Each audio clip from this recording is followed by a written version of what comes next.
तो हिंदी की बिंदी चैनल में आप सभी का स्वागत है। तो दोस्तों, आज के इस वीडियो में आप सभी के लिए हरियाणा असिस्टेंट प्रोफेसर का जो सिलेबस आया है, तो आप सभी के कमेंट आ रहे थे कि जो सिलेबस है उसके ऊपर वीडियो बनाया जाए।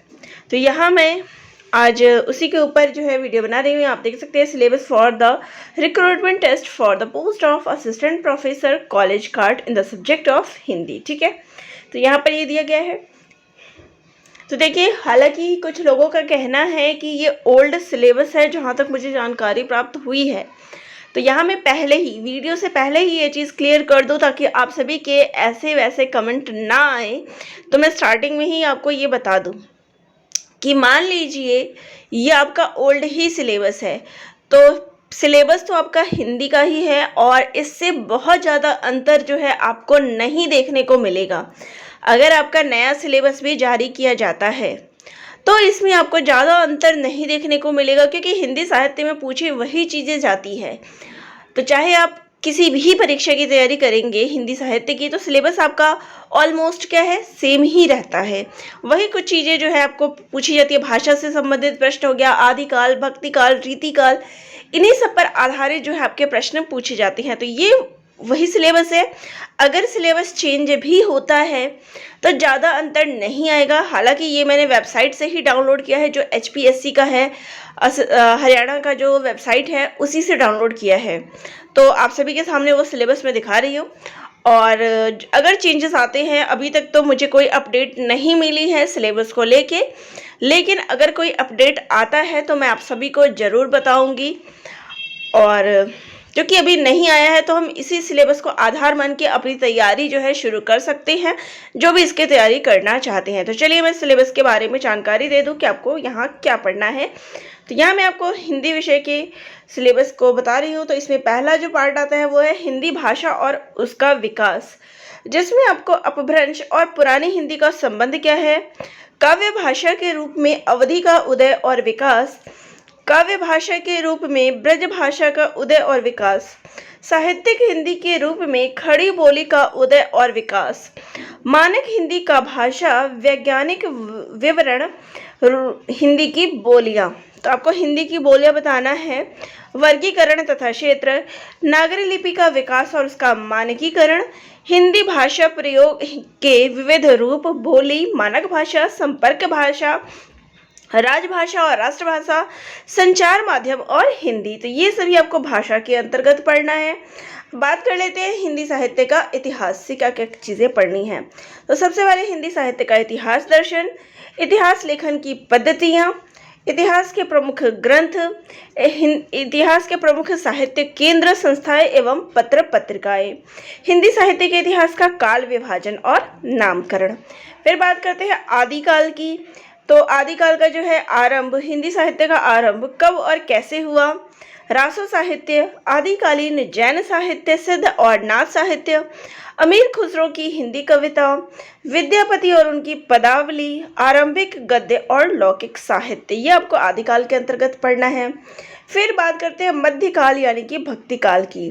तो इसमें आपको भक्तिकाल के उदय के सामाजिक सांस्कृतिक कारण, प्रमुखतया निर्गुण एवं सगुण संप्रदाय, वैष्णव भक्ति की सामाजिक सांस्कृतिक पृष्ठभूमि, आलावार संत, प्रमुख संप्रदाय और आचार्य, भक्ति आंदोलन का अखिल भारतीय स्वरूप और उसका अंतः प्रादेशिक वैशिष्ट्य, हिंदी संत काव्य का वैचारिक आधार, प्रमुख निर्गुण संत। अब आपको सभी संतों के बारे में नहीं पढ़ना है, लेकिन किन किन के बारे में पढ़ना है तो देखिए, कबीर पढ़ना है, नानक पढ़ना है, दादू, रैदास, इन चारों के बारे में पढ़ना है।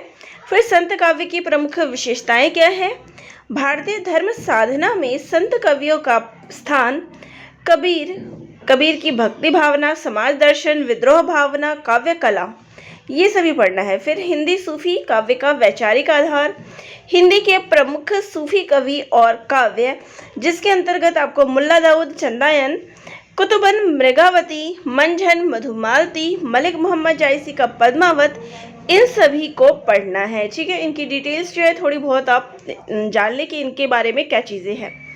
फिर आपको सूफी प्रेमाख्यानों का स्वरूप, हिंदी सूफी काव्य की प्रमुख विशेषताएं, फिर आपको जायसी की प्रेम भावना, लोक तत्व, कथानक रूढ़ी, काव्य दृष्टि हिंदी कृष्ण काव्य के विविध संप्रदाय, वल्लभ संप्रदाय, अष्टछाप, प्रमुख कृष्ण भक्त कवि और काव्य, जिसमें आपको सूरदास, नंददास इनके बारे में पढ़ना है, और सूरदास का सुरसागर और नंददास का रास पंचाध्यायी के बारे में।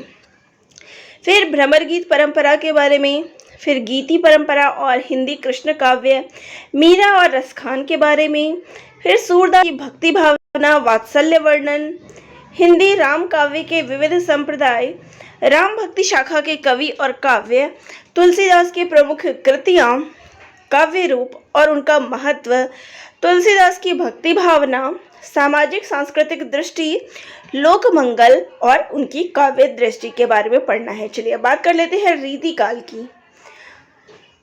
तो रीतिकाल में सामाजिक सांस्कृतिक परिप्रेक्ष्य, रीतिकाल के मूल स्रोत, रीतिकाल की प्रमुख प्रवृत्तियां, रीतिकालीन कवियों का आचार्यत्व, रीतिकाल के प्रमुख कवि जैसे कि केशवदास, मतीराम, भूषण, बिहारी लाल, देव, घनानंद और पद्माकर, इनके बारे में पढ़ना है। फिर रीतिबद्ध, रीति सिद्ध और रीति मुक्त काव्यधारा के बारे में पढ़ना है। रीति काव्य में लोक जीवन के बारे में पढ़ना है। फिर केशव की काव्य दृष्टि, संवाद योजना ये पढ़ेंगे। फिर बिहारी की सौंदर्य भावना, बहुज्ञता, काव्य कला। फिर इसके बाद भूषण की युगबोध, अंतर्वस्तु, काव्य कला। फिर बात करते हैं घनानंद की, तो इनकी स्वच्छंद योजना, प्रेम व्यंजना और काव्य दृष्टि के बारे में पढ़ना है। अब बात करते हैं आधुनिक काल की। तो इसमें आपको हिंदी गद्य का उद्भव और विकास, भारतेंदु पूर्व हिंदी गद्य, आधुनिकता अवधारणा और उसके उदय की पृष्ठभूमि, 1857 की राज्य क्रांति और सांस्कृतिक पुनर्जागरण, हिंदी पुनर्जागरण और भारतेंदु और उनका मंडल, 19वीं शताब्दी के उत्तरार्ध की हिंदी पत्रकारिता। फिर बात करते हैं द्विवेदी युग की। तो इसमें आपको महावीर प्रसाद द्विवेदी और उनका युग, हिंदी नवजागरण और सरस्वती। फिर महावीर प्रसाद द्विवेदी के बारे में पढ़ना है। नवजागरण, काव्य भाषा के रूप में खड़ी बोली की प्रतिष्ठा, राष्ट्रीय काव्यधारा के प्रमुख कवि और उनका काव्य, स्वच्छंदतावाद के प्रमुख कवि और उनका काव्य। फिर बात करते हैं छायावाद की और उसके बाद की।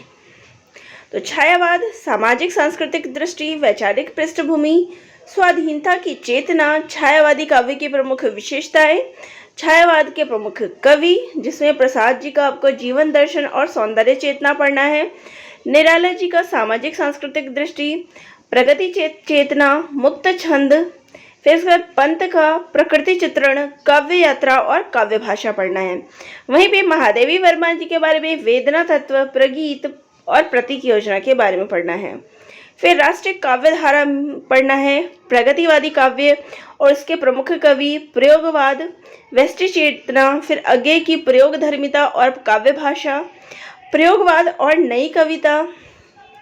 फिर नई कविता, व्यष्टि समष्टि बोध, मुक्ति बोध, समाज बोध और फंतासी। फिर नई कविता के कवि, समकालीन कविता, काल संशक्ति और लोक संशक्ति।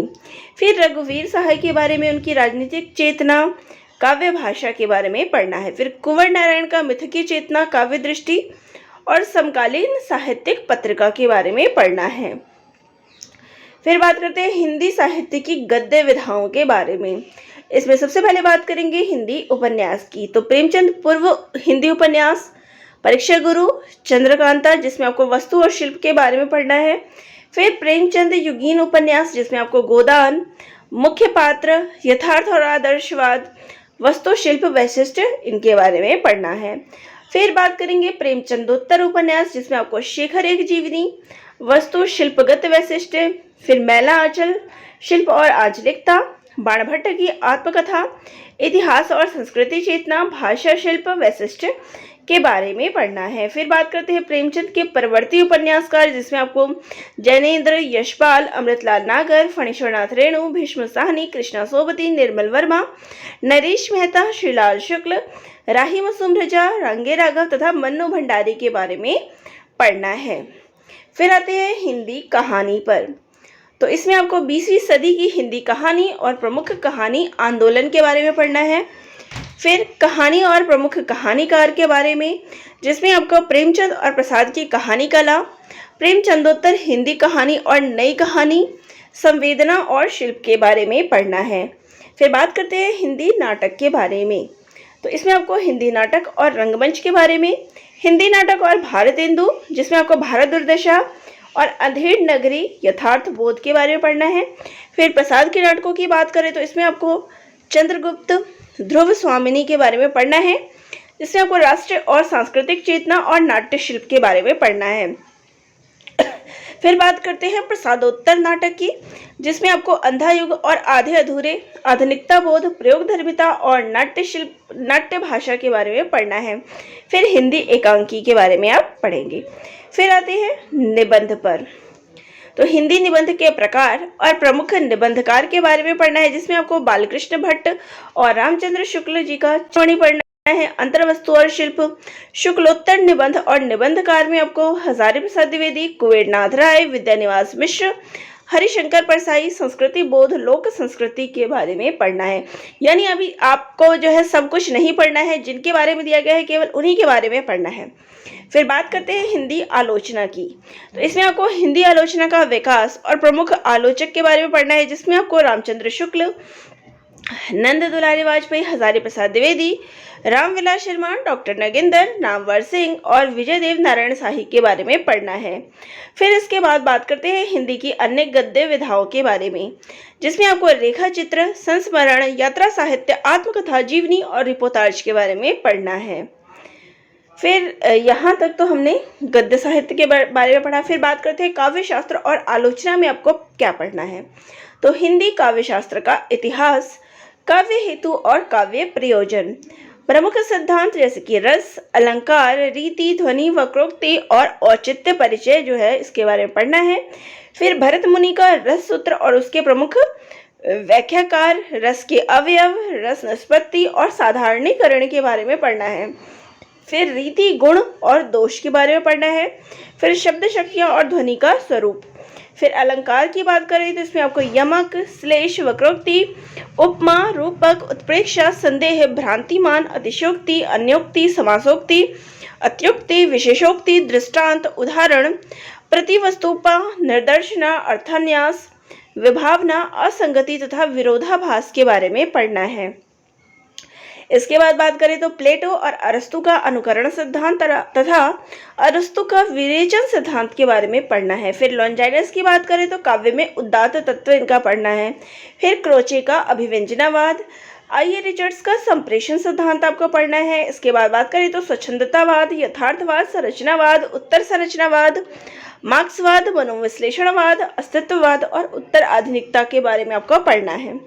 इसके बाद आगे बात करें तो आपको समकालीन आलोचना की कतिपय अवधारणाएं, जिसमें आपको विडंबना, अजनबीपन, विसंगति, अंतर्विरोध, विखंडन के बारे में पढ़ना है। फिर इसके बाद बात करें तो आधुनिक हिंदी आलोचना और प्रमुख आलोचक, जिसमें आपको रामचंद्र शुक्ल और उनकी रस दृष्टि तथा लोकमंगल की अवधारणा, इसके बारे में पढ़ना है। फिर नंद दुलारी वाजपेयी का सौष्ठववादी आलोचना, रामविलास शर्मा की मार्क्सवादी समीक्षा पद्धति आपको पढ़नी है। इसके अलावा मिथक, फंतासी, कल्पना, प्रतीक और बिंब के बारे में। तो ये था संपूर्ण हरियाणा असिस्टेंट प्रोफेसर का हिंदी का सिलेबस, जिसके बारे में अब आपको जानकारी मिल गई होगी कि क्या क्या चीज़ें आपको पढ़नी है। और ये मैं अपने टेलीग्राम पे भी आपको शेयर कर दूंगी। इसकी पीडीएफ में टेलीग्राम पे आपको मिल जाएगी, तो वहाँ से आप इसको कम्प्लीटली देख सकते हैं।